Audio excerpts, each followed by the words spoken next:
is soveel vrouens waarvan ek weet wat op hierdie oomblik in 'n geveg betrokke is. 'n Geveg waar jy hard beklei teen iets in hierdie ou seer en stikkende wêreld. Of dit 'n geveg is teen kanker, 'n geveg teen verlies, miskien depressie, 'n geveg in jou huwelik, miskien sukkel jy net om te oorleef. Dit het my weer laat dink aan 'n skoenlapper. Ons as vroue wat hom ken, is 'n simbool.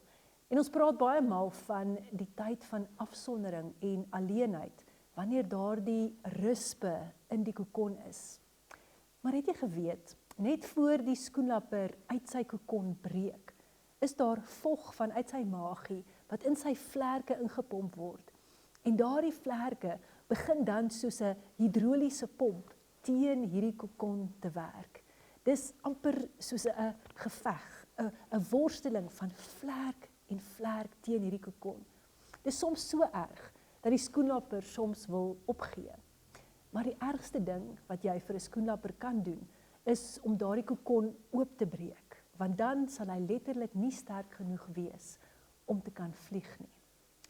Want jy sien, soos wat hierdie skoenlapper aanhou veg en aanhou stoot, en elke keer wat hy weerstand bied, word daardie skoenlapper se vlerke net sterker en sterker.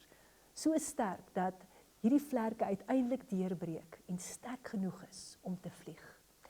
Jy sien vrou, elke worsteling, elke geveg maak jou vlerke sterker. Moenie ophou veg nie.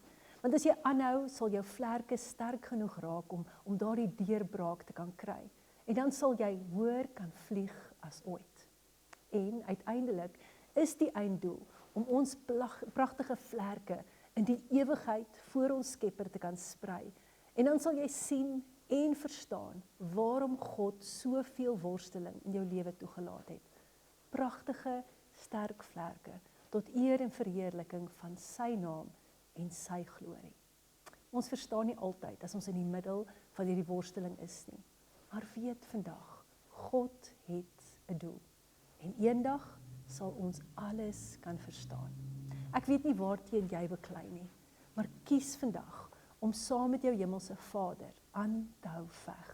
Hy is besig om jou vlerke te vorm, om jou vlerke te maak. Nie net vir hierdie lewe nie, maar ook vir die ewigheid wat nog kom. Tot ons weer gesels.